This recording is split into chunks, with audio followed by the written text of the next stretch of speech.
The Centers for Disease Control and Prevention estimates that each year, 48 million Americans, roughly 1 in 6 of us, get sick from a foodborne illness, that 128,000 are hospitalized, and that 3,000 die. The CDC also reports that norovirus is the foodborne germ responsible for the most illness in this country, while non-typhoidal salmonella remains the deadliest. Today, we are looking at 10 of America's most familiar sit-down chains, and at the documented incidents sitting in their public records, the outbreaks, the lawsuits, the settlements, and the health inspections that genuinely happened. This is not a video built on fear. It is built on the record. If that is the kind of calm, sourced reporting you value, please take a moment to like this video and subscribe before we begin. 1. Olive Garden. Olive Garden is owned by Darden Restaurants, and its public record includes one of the larger restaurant-linked parasite outbreaks of the past 15 years. In the summer of 2013, the U.S. Food and Drug Administration linked a cyclospora outbreak to prepackaged salad mix supplied to Olive Garden and Red Lobster locations, an outbreak that the FDA and CDC reported sickened more than 400 people across 16 states. Families filed lawsuits against Darden and its salad supplier. This was not an isolated episode. In 2006, more than 300 people who ate at an Olive Garden in suburban Indianapolis reported gastrointestinal illness. Several employees tested positive for norovirus, and Darden later settled a related class action lawsuit for $387,000. And in 2005, the Multnomah County Health Department in Oregon tied at least 18 E. coli infections to an Olive Garden in Gresham. In 2011, officials in Cumberland County, North Carolina, went so far as to advise people who had eaten at an Olive Garden in Fayetteville over an 8-day window to watch for symptoms of foodborne illness. To be fair,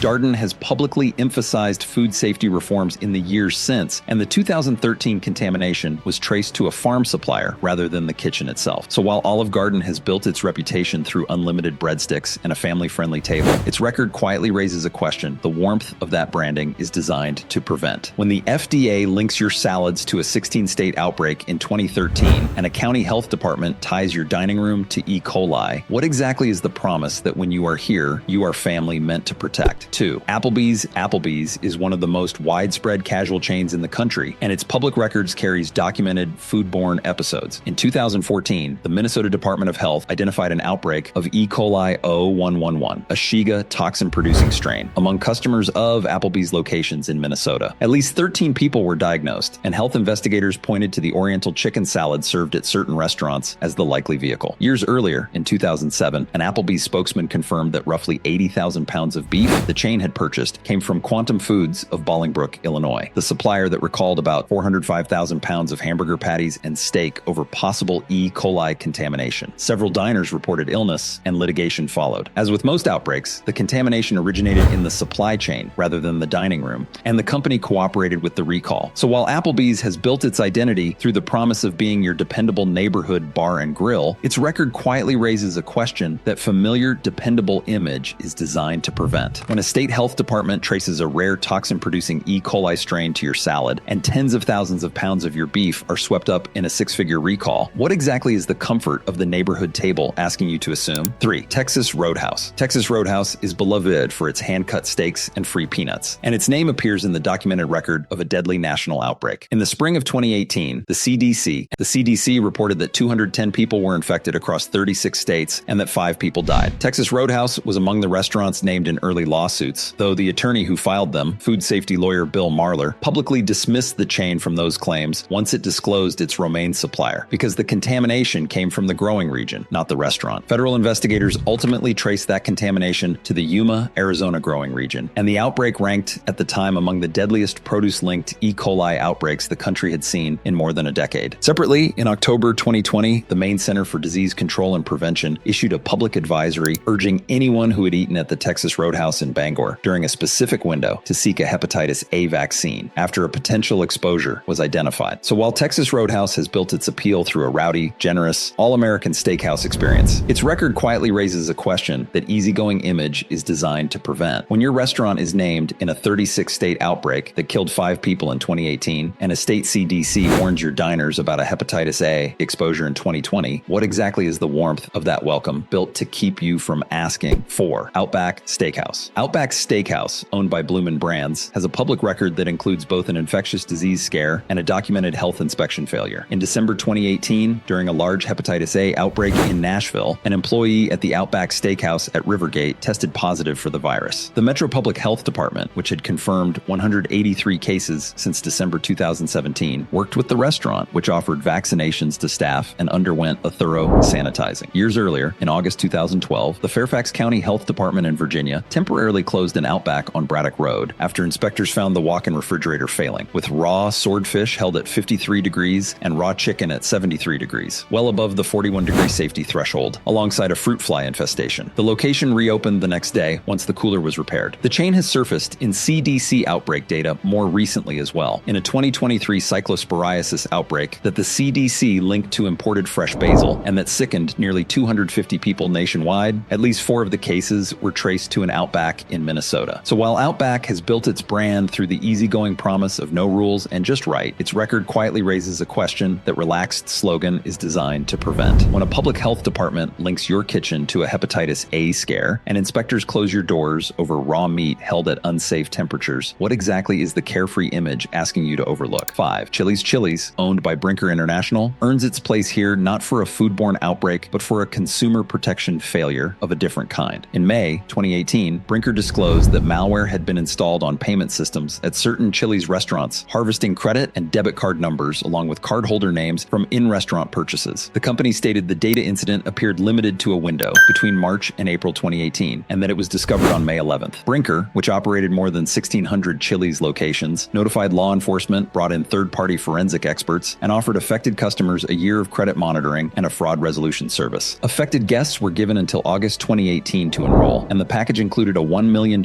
insurance reimbursement policy and identity theft recovery services. The episode placed Chili's among a wave of restaurant payment system breaches disclosed that year. To the company's credit, it disclosed the breach publicly within a day of discovering it, and noted it does not collect social security numbers or dates of birth. So while Chili's has built its name through the cheerful familiarity of baby back ribs and 2-for-1 margaritas, its record quietly raises a question that lighthearted image is designed to prevent. When malware quietly captures your card number while you pay for dinner, and the company can only estimate the scope after the fact, what exactly is the casual comfort of that booth asking you to trust? 6. Hooters. Hooters earns its place through a documented financial collapse that directly affected its customers and workers. In March 2025, Hooters of America filed for Chapter 11 bankruptcy protection, citing roughly $376 million in debt, along with rising costs, inflation, and declining customer traffic. Despite publicly insisting its restaurants were here to stay, the company then abruptly closed more than 30 company-owned locations across at least 14 states, effective June 4, 2025, with little warning to staff or regulars. As part of the restructuring, Hooters arranged to sell its company-owned restaurants to franchisee groups. By October 2025, a group called Original Hooters, which included some of the chain's founders, had acquired roughly 140 of the 198 domestic locations. The chain survived bankruptcy, but the closures continued into 2026, with the new ownership group acknowledging an inconsistent guest experience across locations during the transition. So while Hooters has built its identity through a decades-old formula of wings, beer, and a recognizable brand, its record quietly raises a question that familiar formula is designed to prevent. When a 42-year-old chain carries $376 million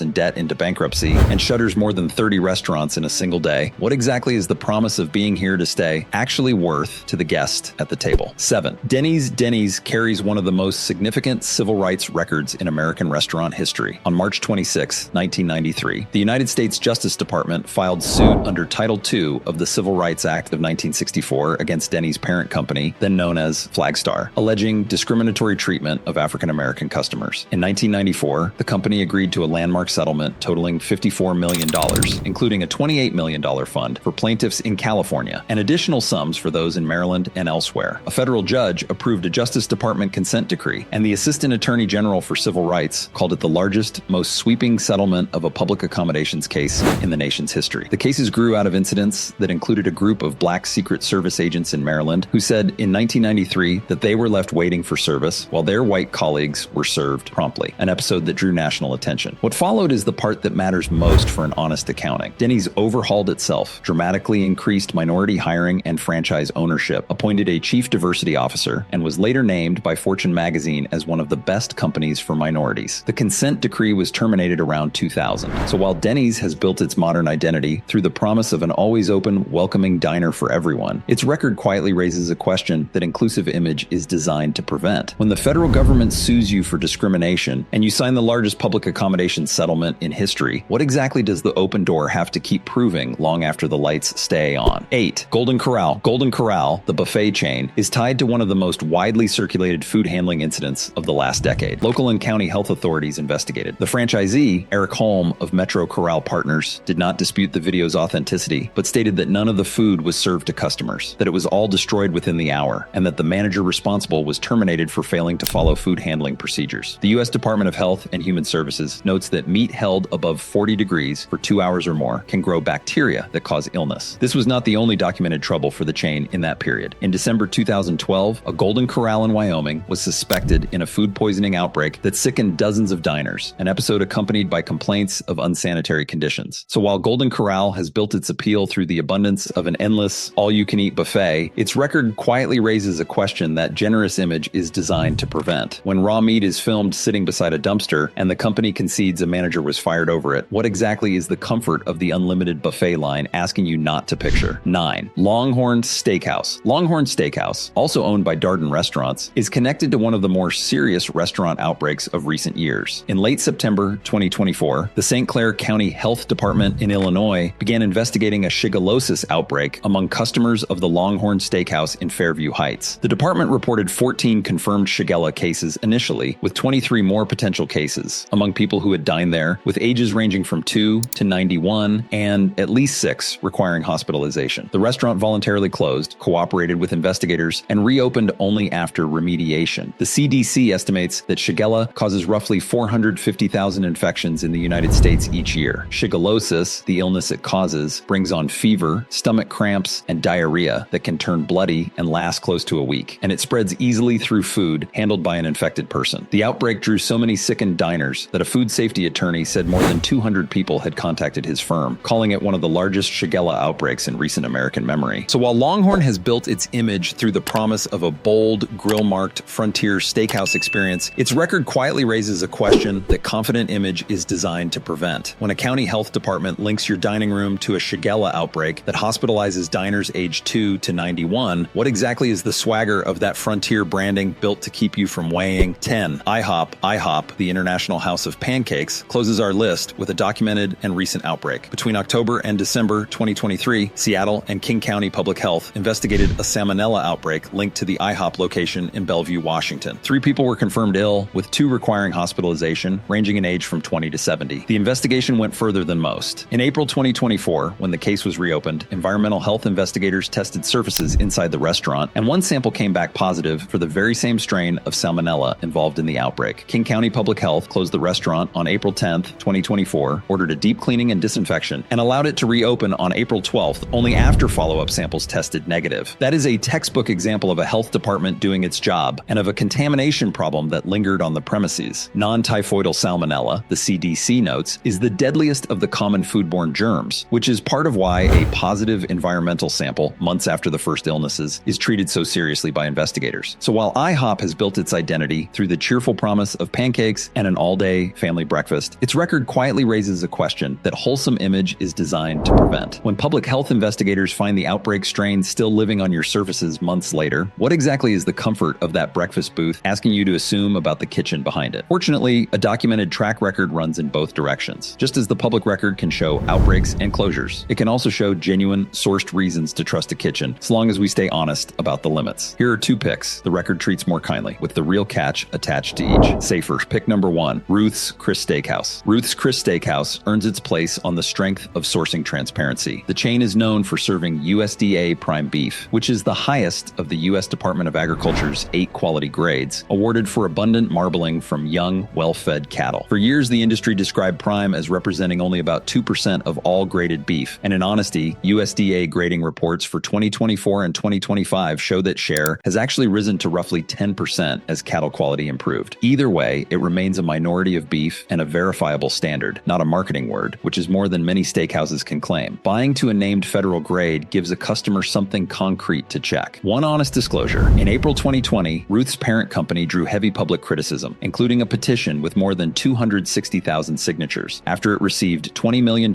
in federal Paycheck Protection Program loans intended for small businesses, despite operating more than 100 steakhouses, and it returned the full $20 million only after that backlash. Safer pick number 2, Panera Bread. Panera Bread earns its place for a documented, industry-leading commitment to a cleaner ingredient list. On January 13th, 2017, Panera announced that its entire United States food menu was free of artificial flavors, preservatives, sweeteners, and colors from artificial sources, as defined by its own published no-no list of 96 ingredients and additive classes. The company said it had reviewed more than 450 ingredients and reformulated 122 recipes to get there, calling itself the first national restaurant chain to make and meet such a comprehensive pledge. The effort traced back to a company food policy first unveiled in 2014, and Panera also moved to serve chicken and turkey raised without antibiotics on its salads and sandwiches. In fairness, the Center for Science in the Public Interest noted that some removed additives were perfectly harmless, making parts of the effort more public relations than public health. But the underlying transparency is real and verifiable. 1, 10 familiar names, 10 documented records, and 2 picks the public file treats more gently, each with an honest catch left fully in view. None of this means you can never eat at these restaurants again. It means the record exists, it is public, and it deserves to be read with clear eyes rather than swallowed with a slogan, which means the decision, as always, is about information, not fear. Information. If this kind of careful, sourced reporting is what you came for, please like this video, share it with someone who eats out often, and subscribe so the next investigation finds you.